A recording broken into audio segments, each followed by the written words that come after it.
आन्दोलन दिन प्रतिदिन चर्किँदै जाँदा काठमाडौँ उपत्यकामा भने कन्डमको चरम अभाव भएको छ। काठमाडौँमा शिक्षक आन्दोलन चर्किएको 20 दिनमा उपत्यका भरि कन्डमको चरम अभाव भएको हो। अहिले दैनिक जसो काठमाडौँमा भइरहेको आन्दोलनले अधिकांश व्यक्तिहरूले शहर छाडेका छैनन्।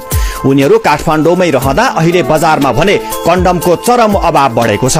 आजकल आन्तरिक तथा बाह्य व्यक्तिले शहर भरि मानिसहरूको भरि भराउ छ।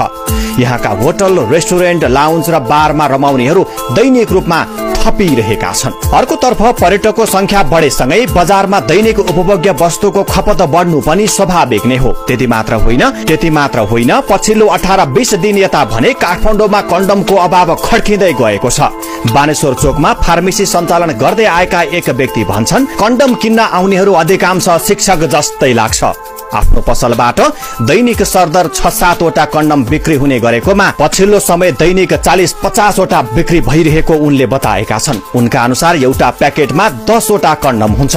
उनले पनि बितेको 3 दिन यता कन्डम बिक्री बढेको जनाउँदै अहिलेसम्म 7 प्याकेट बेचिसकेको जानकारी दिएका छन्।